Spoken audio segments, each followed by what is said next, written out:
Hello, my name is David Ban, and this is the final report for Where's My Water? Our goal for this entire project was to create a physics-based water simulation puzzle game. Much like the popular mobile game, Where's My Water, we're trying to do the same thing, except in 3D this time. This means that we're going to implement a physically based fluid simulation that should respond in real time. This means that we're not going to try to make the most realistic simulation because it'd be too time intensive to be realistic. However, it should still be believable that it's water. In order to do so, we still had to implement the basics of particle simulation, which included density, pressure, and viscosity. And since we were doing a forward Euler approach, we had to apply specific smoothing kernels for each one to make sure that the randomness didn't go too out of hand. An example of one of these that we implemented is down below, as suggested in his paper by Matthias Müller.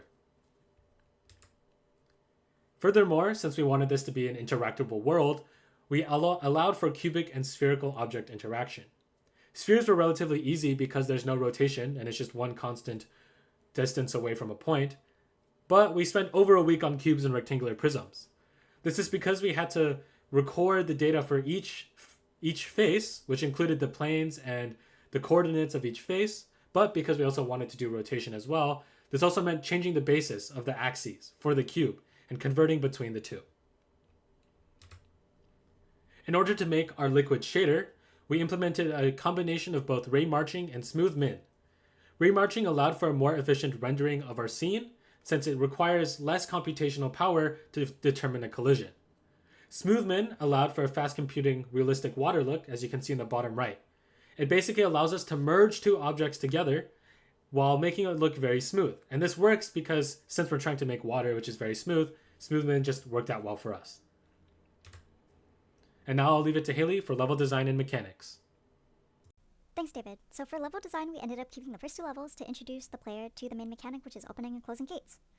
Unfortunately, we couldn't do more than 2 levels, but this is our mock-up for our stretch goal, which is level 3, adding more things and weighted gates, these little orange things.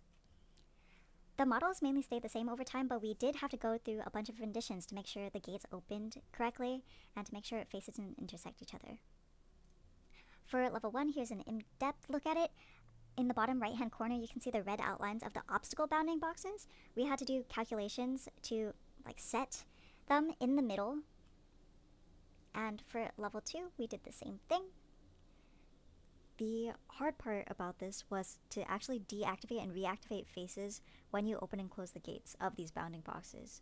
So we had to check booleans from other objects to make sure the gates were closed or open, and then also account for rotation of the box colliders that the gates had.